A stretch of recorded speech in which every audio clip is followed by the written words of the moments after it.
The only way that I will ever be great to myself is not what I do to my body, but what I do to my mind.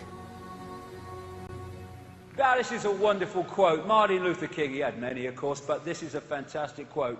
You may be 38 years old, and as I happen to be, and one day some great opportunity stands before you and calls you to stand up for some great principle, some great issue, some great cause. And you refuse to do it because you are afraid. You refuse to do it because you want to live longer.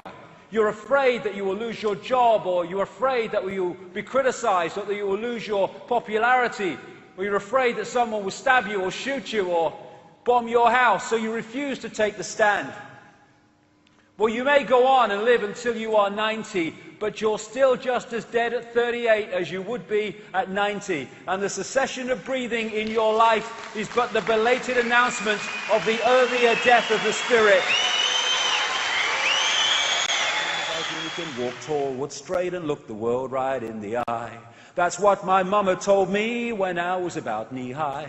She said, son, be a proud man and hold your head up high. Walk tall, walk straight, and look the world right in the eye.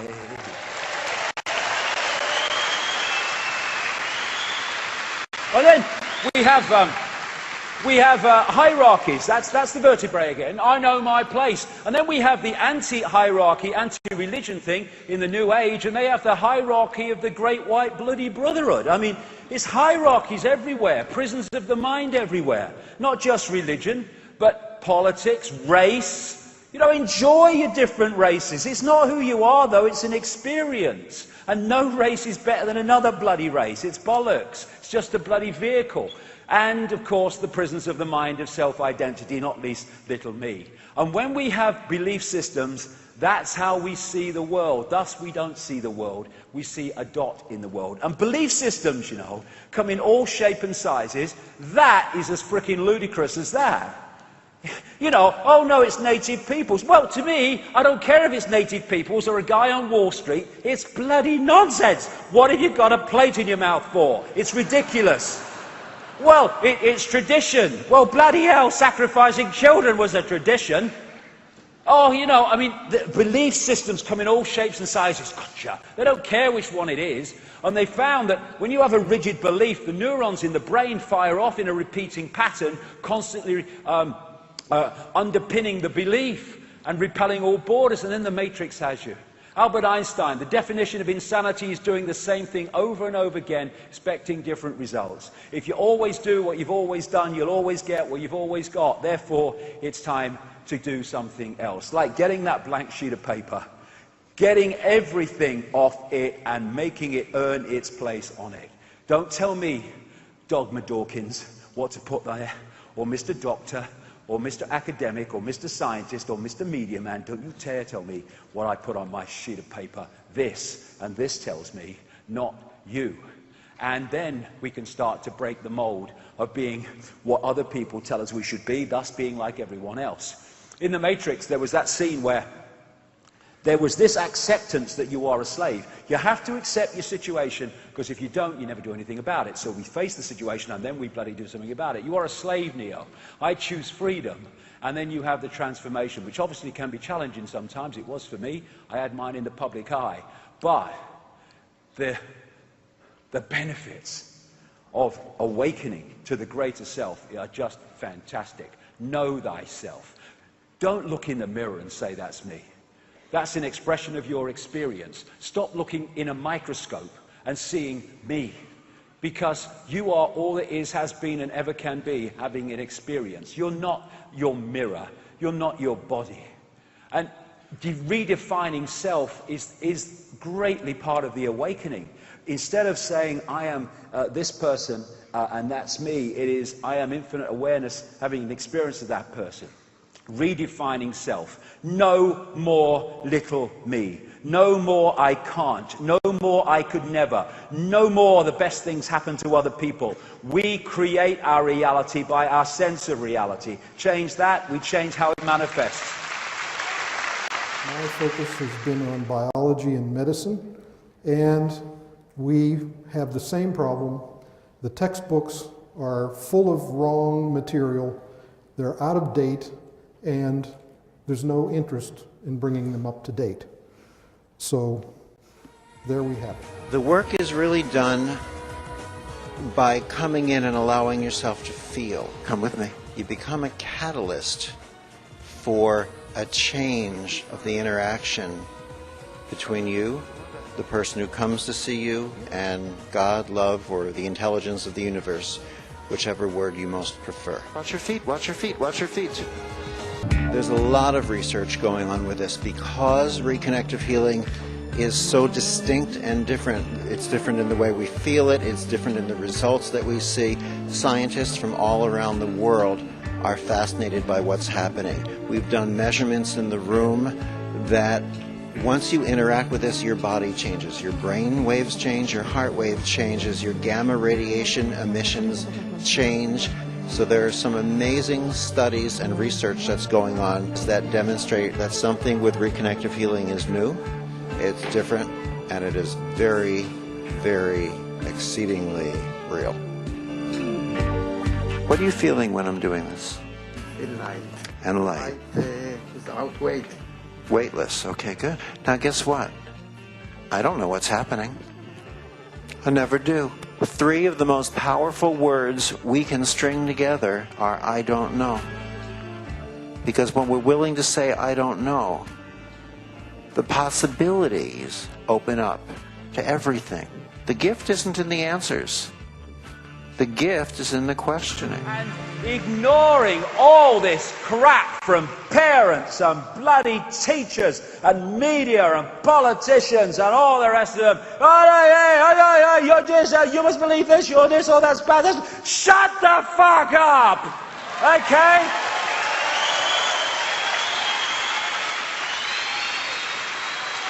I am infinite consciousness. I will decide my reality. I am available for children's parties, by the way. This is the only species that believes that violent competition is the optimum way to get ahead. And it's based on a false interpretation of Darwin's work back in the mid-1800s. But all their species in nature, without fail, show that cooperation among the species will always produce the strongest of the species. The greatest number of offspring, the greatest ability to meet the challenges of whatever it is. In the bottom line, it says that you and I and our listeners, we have a latent power. It's dormant, it's sleeping within us. The ability to create a feeling and the quality of an emotion inside of our bodies that literally heals the stuff our bodies are made of. In the human body, 50 trillion cells, in every cell is a capacitor, it's a resistor, it's a transistor, it stores energy, it releases energy. Every cell in our body has about 1.17 volts of electrical potential. So you stop and think that 50 trillion cells, and do the math, 50 trillion times 1.17 volts, and all of a sudden you realize that we have the potential of being very, very powerful beings. And the question is, how do we focus that? The Western scientists now acknowledge the fact, and it is a fact, that we are bathed in a field of intelligent energy. It's everywhere all the time. It's not out there. It's inside of me. It's inside of you. We connect with it. The language of human emotion and thought and feeling and belief, those kinds of words describe the language that allows us to communicate with this field. And when we can access this field, this is where the miraculous healings in the human body come from. It tremendously enhanced immune systems. And although scientists are still hard-pressed to measure this field like it's a non-conventional energy. So we don't have the kind of equipment that you would expect to typically measure a field like this. But we know how it works, and we know the effects are there. Other cultures have known it for 5,000 years. So it's marrying the best science of our time with that ancient wisdom. Not only are we not told that we're powerful, we have been led and conditioned in our culture and in our families and our society to believe that we are not. When they tell us to be quiet, we shout bloody louder. Silence is consent. Can you hear us now? If you want to be free, then don't run and hide.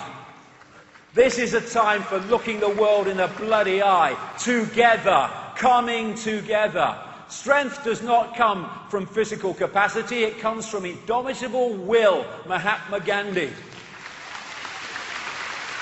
And that will says we are not having it anymore. Human race, get off your knees.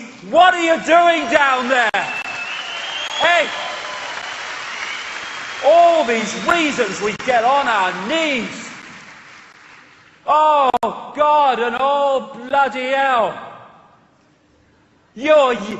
All that exists, all imagination, all possibility, all that is, has been, and ever can be. What are you on your frickin' knees to?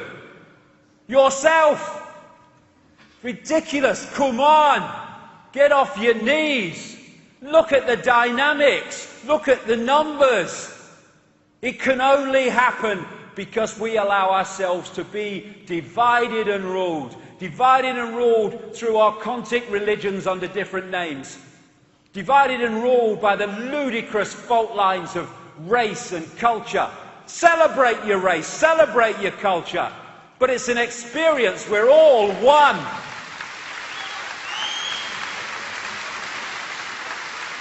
Divided and ruled by the ludicrous Liberal, Democrat, Labour, Conservative, Republican bollocks. Masks on the same face. Rich and poor and all these bloody things. And there's another divide and rule that people forget about. Me, me, me. What divides me from everything else is I'll only do what I think is right for me in the circumstances that I face. Why don't we start responding and reacting to situations on the basis of what is right and what is just and what is fair in that situation for all concerned, rather than what is right for me.